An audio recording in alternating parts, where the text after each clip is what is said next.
going to look at how to strengthen your network smarter, not just harder. And the tools we'll be looking at, we'll be using from Denomini. And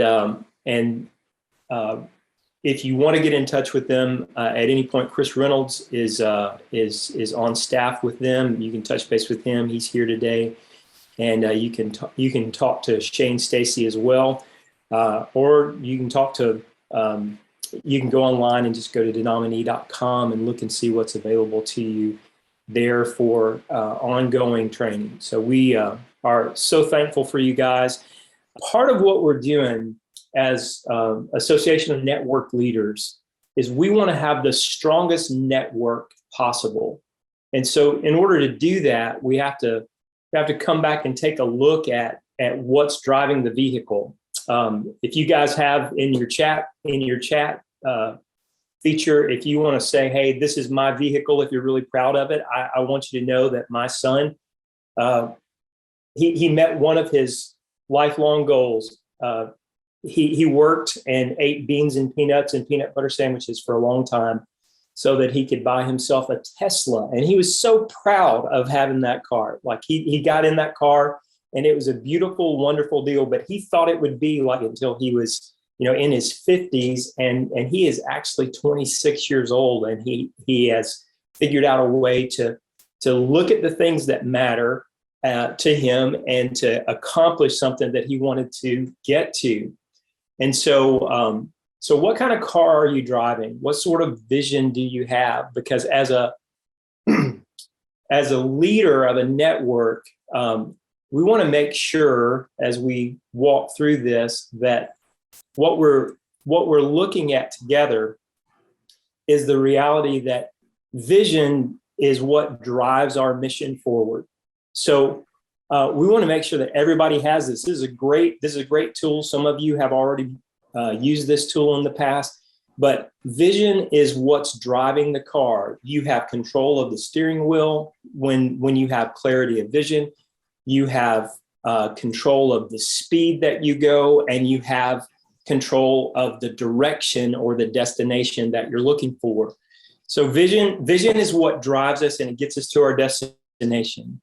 The thing that as we move forward together in a network and in churches is that vision sets the course, but relationship makes it happen. As you begin to move forward in ministry, the relationships are the people who embody the vision, and that embodiment of the vision develops. And as we begin to grow, we know everybody that's in our church, it's in our association. And when we're connected with vision and relationship, that's good. As we grow, though, we need to add programming so that people can continue to connect with each other in smaller groups of people that still embody the vision and relationships. But once you have programming, you have to have management. And as management steps up, these four things are what's happening. This is what's driving the car. The front seat, the front left seat is the most important seat in the car. The front right seat is relationships. The programming that you develop to deliver what the needs of your people are is the reason that we program, and it's how we get people to be in community. And then we move over to management. We've got to have people who can lead the programming so that the relationships can continue to spin and get stronger so that the vision gets accomplished. But there's things that start to happen as we grow and as we get larger. It's this reality of the programmer. As you get larger and larger, you don't know everybody anymore. You know most people, or you might know some people, and new people know just a few people. So when that happens, the relationships that we have kind of goes to the back seat. And when we go into the back seat, programming moves up to the right front seat and starts guiding the vision. When we begin to guide the vision, then the visionary gets torn down and the vision gets torn down just a little bit, and we need to rest a little bit. So what happens is that management moves up to the front seat to drive the car, and programming is what's keeping it going. And that's where when the most valuable thing we can do is to make sure that we don't let different entities in this reality, in this construct, to move the people from the front seat to the back seat. Because when vision becomes secondary, it's hard to continue moving forward, because management and programming are driving the car and relationships are sitting in the back seat, and the church becomes something that's not as relationally robust as it should be. And so our goal is to always be looking through the lens of vision, relationships, programming, and management. And programming and management support vision and relationships, and vision and relationships allow churches to move forward, and it works with associations just the same. As you have several churches inside of your association, or in some cases, hundreds of churches in your association, vision and relationship are priority. And so what we're going to show you today is a way to look at your network through a lens that we call smart segmentation.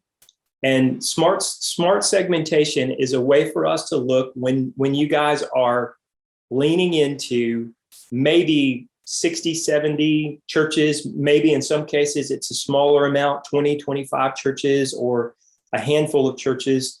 And then there's some places that have, hundreds of churches. And so churches back in about 1970 were pretty much the same. If you were a Baptist in 1970, and I went to a Baptist church in 1970, but I wasn't a believer.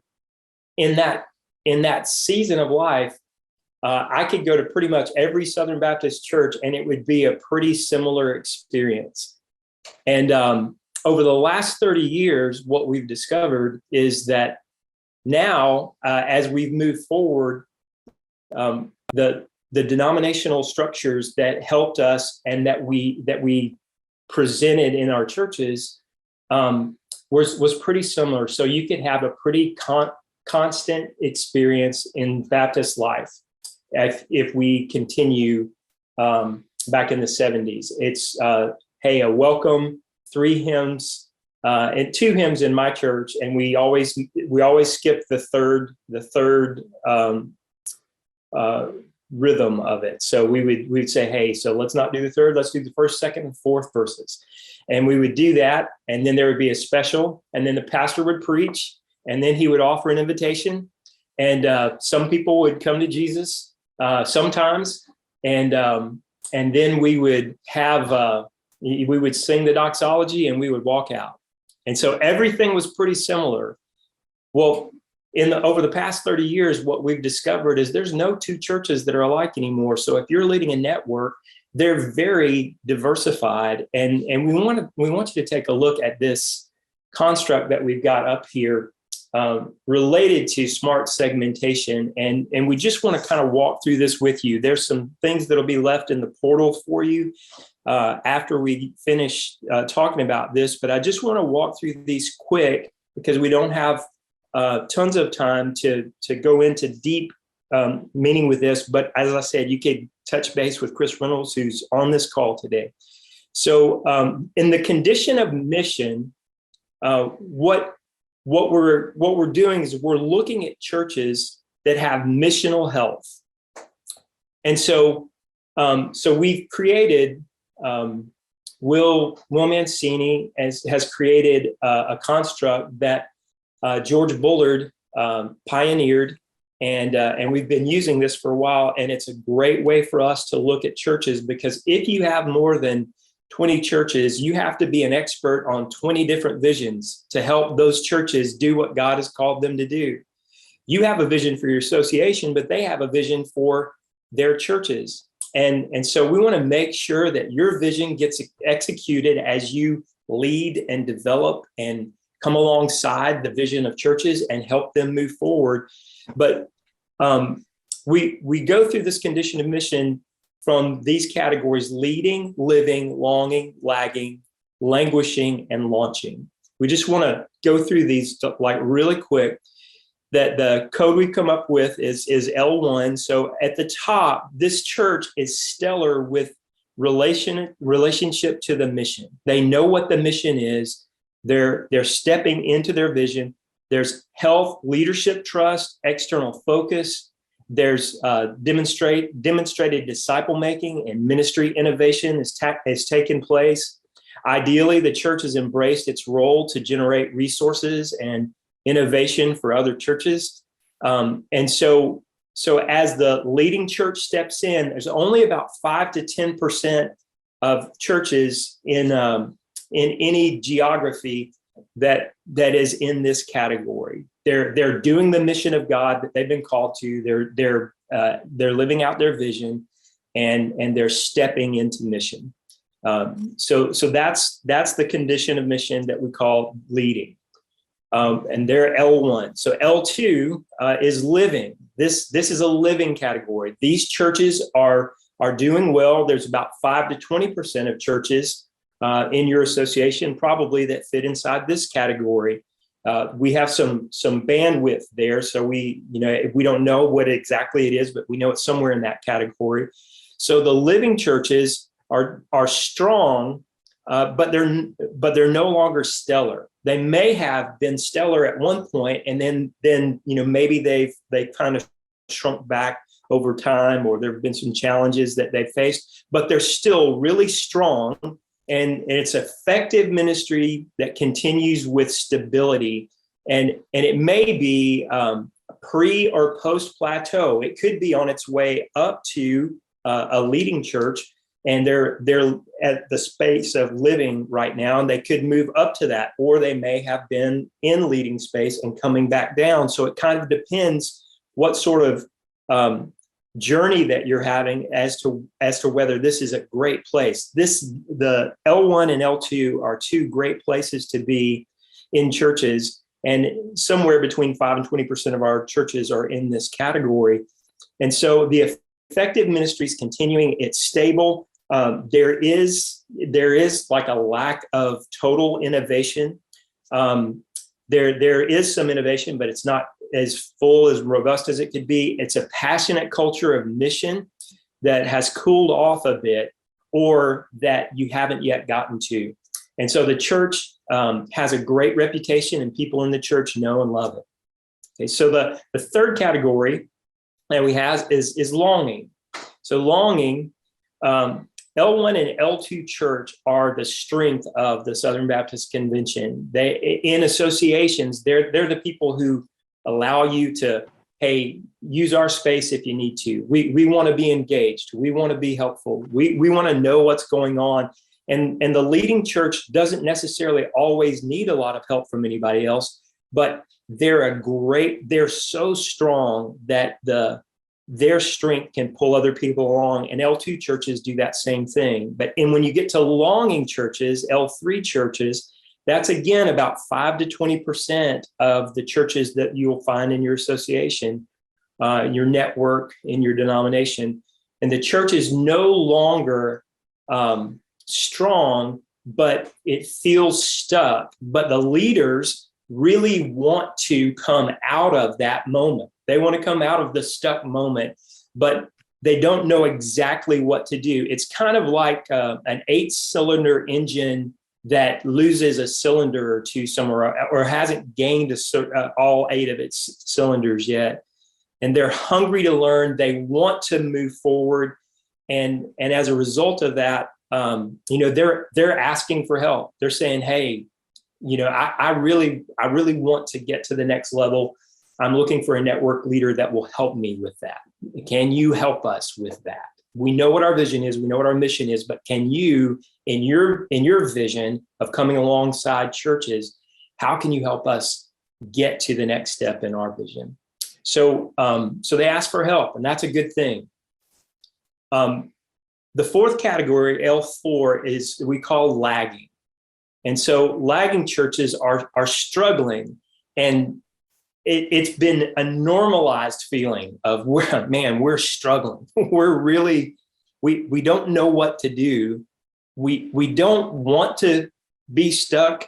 We want to move forward, but we just don't see hope in front of us. And so could you give us hope? There's no real impulse or readiness to make changes. So we kind of sink into in L4 thinking, like, let's just stick with where we are and let's see what we can move. And really there's not a whole lot of spiritual breakthrough going on, and there's not a whole lot of disciple making taking place. Okay, so the good thing about L3 is L3s are stuck and they know it and they want to do something about it. So they want to talk to L1 and L2 leaders, and they want to talk to you. But you've got so many people you're caring for.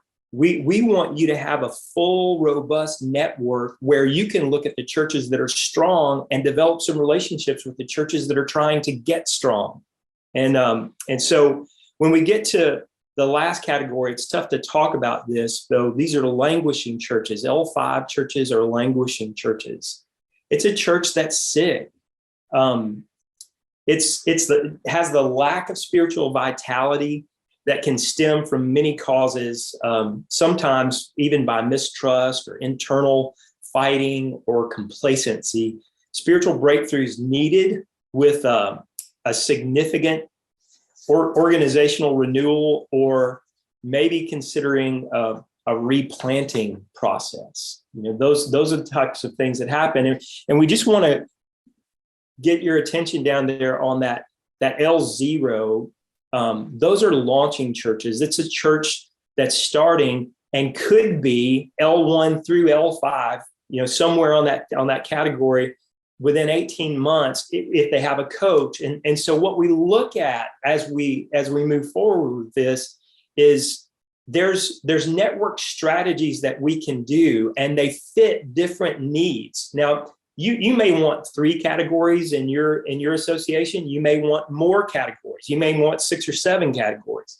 But what we've done here, looking at L1 through L5, is L1 leaders, they don't necessarily need a whole lot of help, but they do want to sit with people who are doing the same kind of things that they're doing, so that they can cross-pollinate and figure out what God's doing in this season, and then figure out what God's doing in our context. And so when you convene leaders, L1 leaders together, they love to talk about what church is going on, how many are you running, and asking all the standard questions that you have.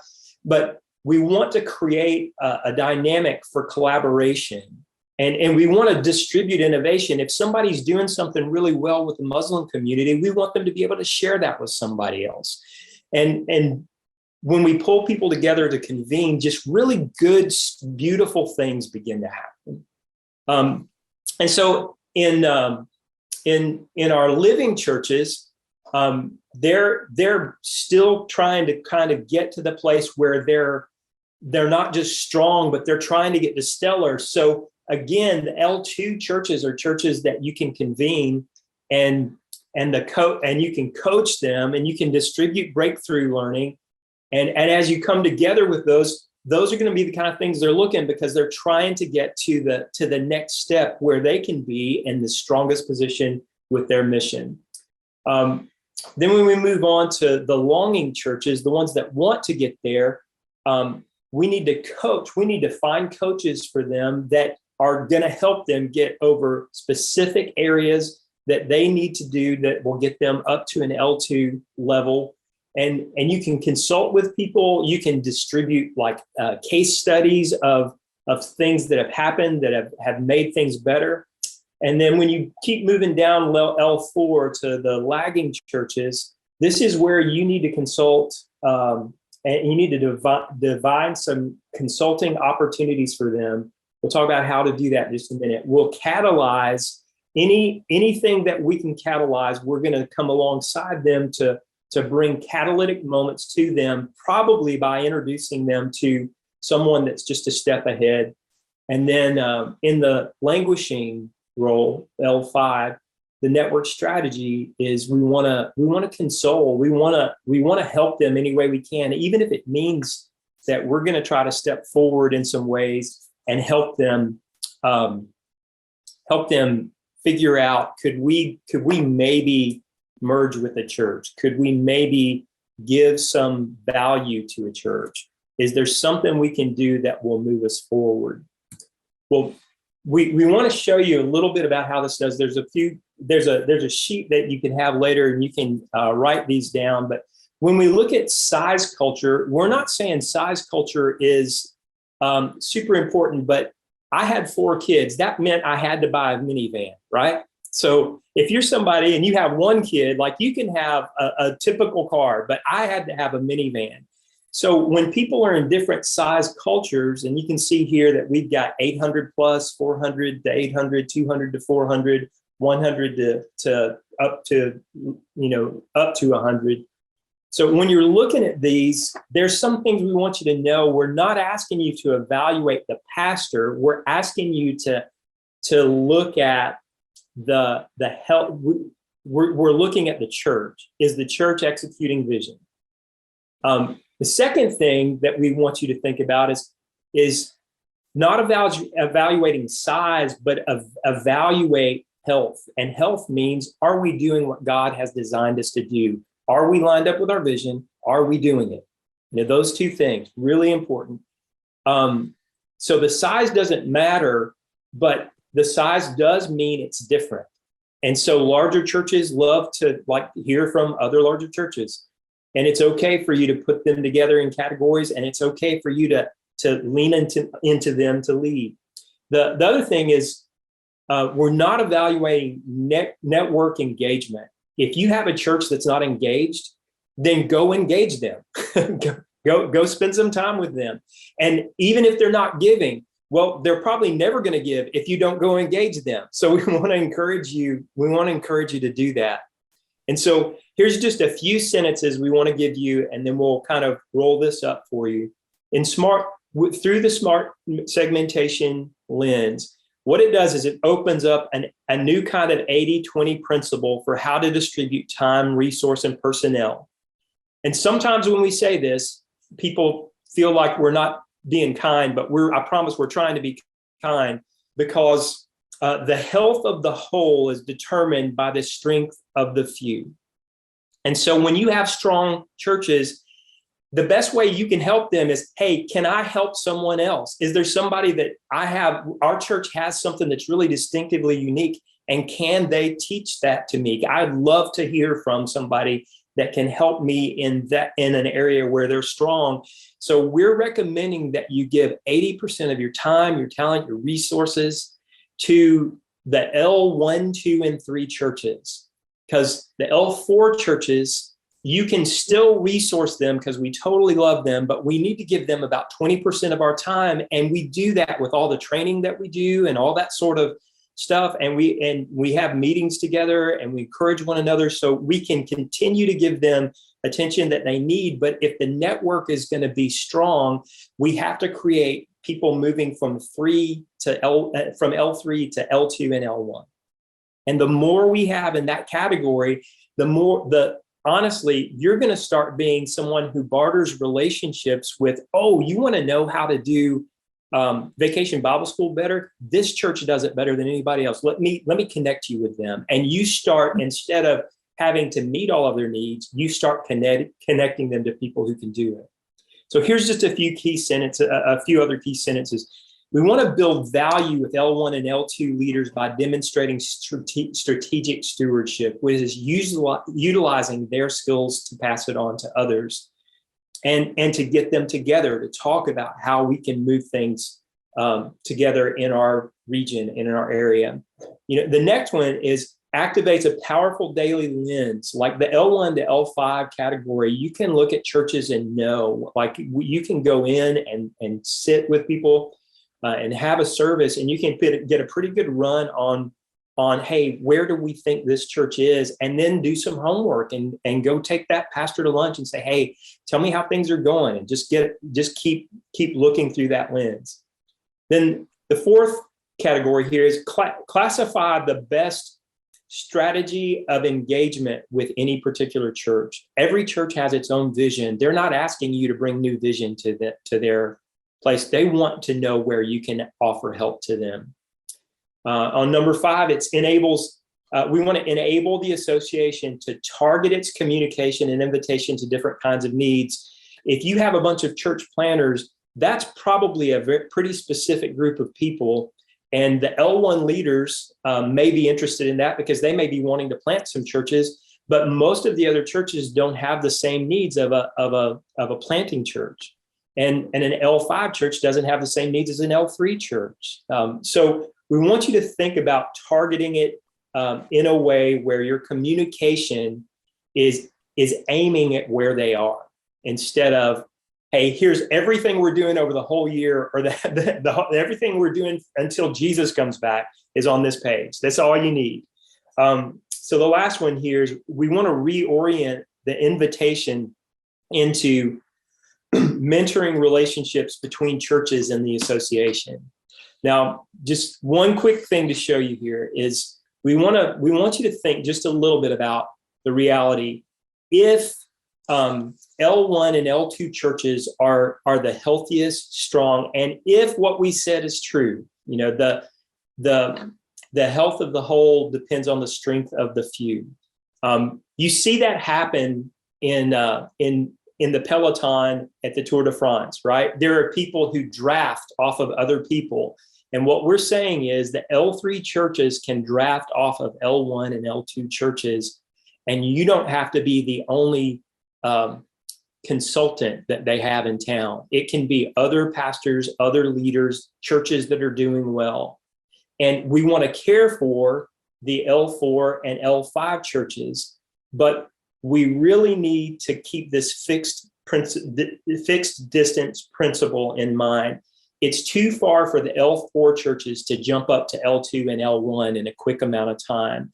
But if some of the L3 churches move up to L1 and L2 churches, they can reach back and suddenly the whole entity can start to gain momentum. And so we're wanting you just to think about this fixed distance principle and to encourage the people in your association. Hey, we want to help you accomplish your vision, but we don't have to do everything from our office. We can do everything by the strength that we have in the association that we're leading.